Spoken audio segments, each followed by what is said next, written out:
وتنتقي حبها من غير اختيار كل التباريك تجري لها وبها كل الدعاء منا.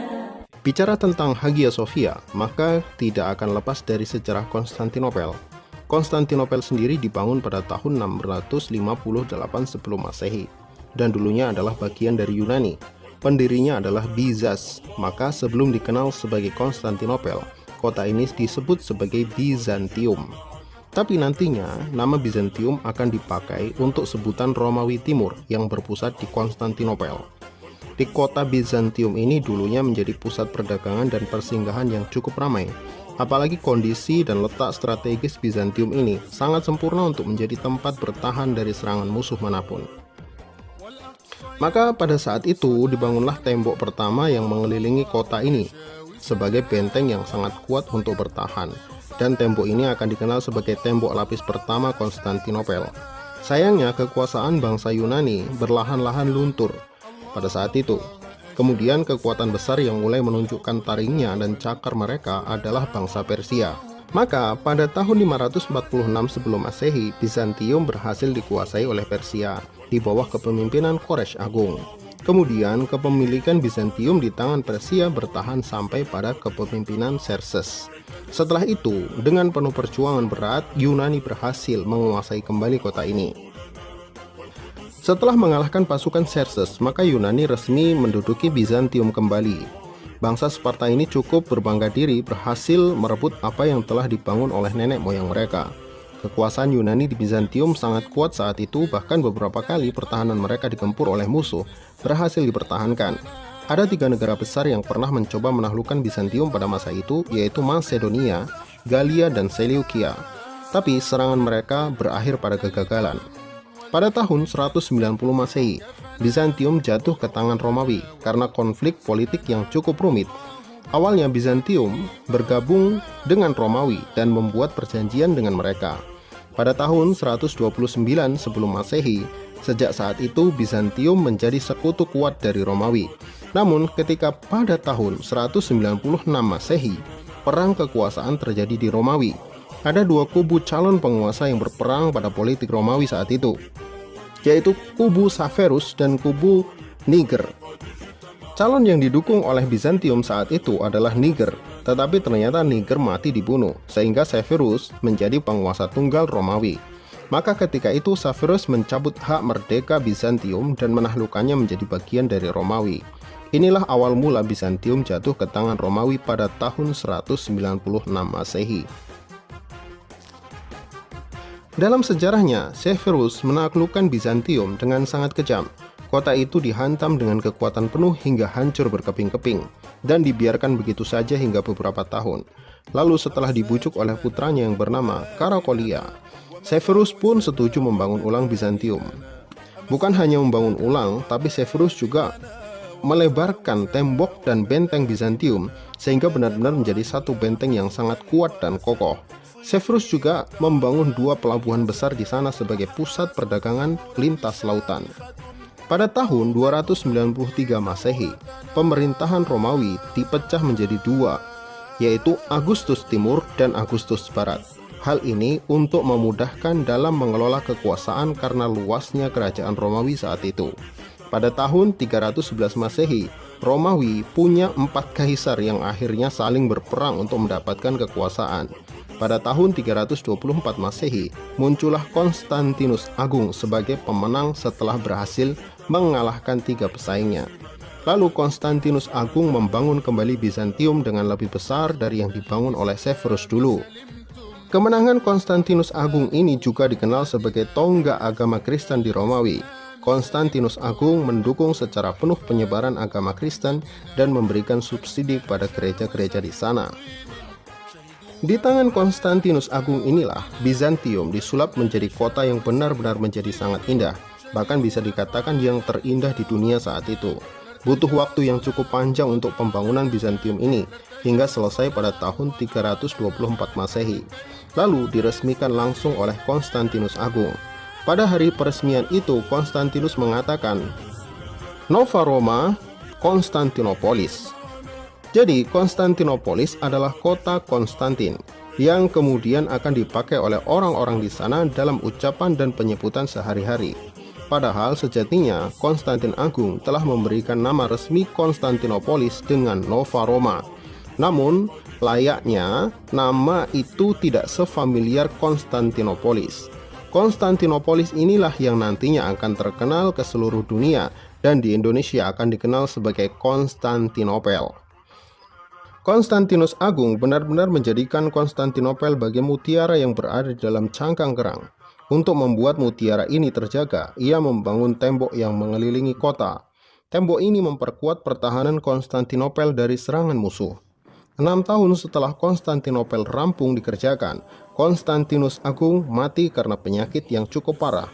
Lalu, 3 putranya mewarisi kerajaan Romawi. Namun pada saat itu, Romawi dipecah menjadi 3 karena keegoisan 3 anak Konstantinus ini. Setelah konflik panjang pada tahun 353 Masehi, konflik itu redup dengan matinya 2 dari 3 anak Konstantinus. Pada tahun itu pula, kekuasaan Romawi jatuh pada satu-satunya putra Konstantinus yang masih tersisa bernama Konstantius. Jadi bapaknya namanya Konstantinus, anaknya namanya Konstantius. Konstantius resmi menjadi raja tunggal kekaisaran Romawi dan memimpin negara besar itu dengan keadilan, sama seperti Konstantinus bapaknya. Tapi sejarah juga mencatat bahwa Konstantius pernah menumpahkan darah kaum gerejawan karena ia seorang penganut Arianisme yang saat itu bertentangan dengan aliran Trinitas. Ketika uskup besar Kristen mati pada saat itu, Konstantius mengangkat uskup pilihannya dari aliran Arianisme. Pihak gereja pun tidak setuju dan mengangkat uskup mereka sendiri, sehingga Konstantius membantai setidaknya 3.000 orang gerejawan aliran Trinity, dan ini membuat citra Konstantius menjadi buruk. Pada tahun 361 Masehi, Konstantius mati dan kekuasaannya jatuh ke tangan keponakannya bernama Julian. Setelah matinya Konstantius, kekaisaran Romawi mengalami konflik internal berkepanjangan hanya demi perebutan kekuasaan. Beberapa kali ganti kaisar karena saling membunuh antara putra mahkota. Perpecahan Romawi ini terhenti pada masa Theodosius pada tahun 392 Masehi. Setelah membunuh semua pesaingnya, Theodosius menyatukan kembali Romawi dalam satu kekuasaan yang utuh. Namun setelah Theodosius mati, Romawi kembali pecah dan terus terjadi konflik internal yang cukup panjang hingga masa Theodosius II. Theodosius II diangkat kaisar di umur 7 tahun dan dia dibimbing oleh Anthemius sebagai penasehatnya. Hal itu karena Theodosius II masih sangat kecil untuk menjadi seorang kaisar. Theodosius II benar-benar mampu menjadi seorang kaisar ketika ia sudah dewasa. Dan dalam sejarahnya dia adalah orang yang membangun tembok pertahanan kedua setelah Konstantinus Agung. Jadi pada masa Theodosius II, Konstantinopel dibentengi dengan 2 lapis tembok pertahanan yang sangat kuat untuk menahan dari serangan musuh paling kuat sekalipun. Masa Theodosius II ini dianggap sebagai masa terakhir kerajaan Romawi dengan bentuk secara utuh, karena setelah itu Romawi bagian barat mengalami kehancuran dan kekuasaan wilayahnya semakin habis, dan pada akhirnya dikuasai oleh bangsa barbar pada tahun 476 Masehi. Pada tahun itu yang tersisa hanya Romawi bagian timur yang berpusat di Konstantinopel, dan kekuasaan ini terus berlanjut hingga nantinya muncul Islam di Mekah. Setelah Anda tahu sejarah Romawi dan Konstantinopel, sekarang Anda wajib tahu sejarah Hagia Sophia, sebuah bangunan yang layak dikatakan sebagai mutiara hitam di tengah mutiara-mutiara putih. Orang pertama yang membangun Hagia Sophia adalah Konstantius putra Konstantinus Agung pada tahun 360 Masehi, setahun sebelum Konstantius mati. Bangunan Hagia Sophia pertama memiliki atap kayu. Meskipun bangunan ini cukup bagus, tapi kelemahan atap kayu adalah api dan air. Hagia Sophia dibangun pertama kali berfungsi sebagai gereja, tempat ibadah suci bagi Konstantinopel sekaligus sebagai ikonik keyakinan Romawi yang pada saat itu didominasi oleh Kristen. Pada tahun 404 Masehi terjadi sebuah kerusuhan di Konstantinopel dan membuat Hagia Sophia terbakar dan kemudian terabaikan. Pada tahun 415 Masehi, ketika Theodosius II menjadi kaisar, Hagia Sophia dibangun ulang dengan bentuk yang lebih bagus dan lebih lebar dari sebelumnya. Namun atapnya masih mempertahankan dengan kayu. Dan seabad kemudian, bangunan ini dibakar ketika terjadi kerusuhan dan pemberontakan pada masa Kaisar Justinian I pada tahun 527 Masehi. Pada tahun 532 Masehi, Hagia Sophia dibangun ulang secara total dengan bangunan yang super megah dan mewah. Bangunan ini selesai pada tahun 537 Masehi atau 5 tahun masa pembangunan dengan mendatangkan arsitek-arsitek ternama pada saat itu. Bangunan terakhir inilah yang bertahan hingga saat ini. Hagia Sophia yang Anda lihat saat ini sudah berusia 1500 tahun. Dulunya Hagia Sophia adalah gereja. Hal itu bertahan selama kekuasaan Romawi Timur masih sangat kuat dan tidak terkalahkan. Utamanya karena Konstantinopel adalah benteng yang sangat kuat dan sulit untuk ditembus. Bahkan ketika Islam punya kekuatan besar pada masa Khalifah Muawiyah bin Abi Sofyan, Konstantinopel pernah dicoba untuk ditaklukkan selama 7 tahun, tapi tidak berhasil. Kemudian pada masa Abbasiyah, tepatnya ketika Khalifah Harun ar-Rasyid berkuasa, Konstantinopel hampir ditaklukkan setelah kalah perang dalam perang Krasos yang saat itu bahkan Konstantinopel dikalahkan 2 kali oleh Harun ar-Rasyid. Dan ini menjadi kekalahan paling memalukan sepanjang sejarah. Tapi Harun ar-Rasyid tidak jadi menguasai Konstantinopel karena saat itu Naik Porus, raja berkuasa Konstantinopel saat itu, mengemis perdamaian dengan Harun ar-Rasyid. Andaikan saat itu Harun ar-Rasyid tidak menerima permintaan damai itu, tentunya sejarah akan bercerita yang berbeda dari yang sekarang. Orang Islam yang benar-benar menaklukkan Konstantinopel adalah Sultan Mehmed atau Muhammad Al-Fatih pada tahun 1453.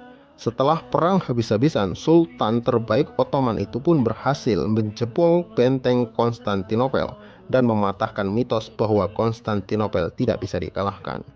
Maka penaklukan itu, Hagia Sophia dialihkan fungsinya menjadi masjid hingga tahun 1935. Ketika Mustafa Kemal Atatürk mengubah kekhalifahan Turki Utsmani menjadi negara nasionalis dan berbentuk republik. Pada tahun itu Hagia Sophia dirubah fungsi menjadi museum. Hingga tahun 2020 bulan ini, Turki atas komando Presiden Erdogan, Hagia Sophia menjadi masjid setelah sekian lama menjadi museum. Meskipun Yunani dan Vatikan menolak hal itu, tapi ya itu bodoh amat, orang itu bangunan sekarang milik Turki di Istanbul. Ya suka-suka Turki mau dibikin apa. Kok situ pada haredang, aduh kacau. Wallahu a'lam bishawab. Semoga bermanfaat.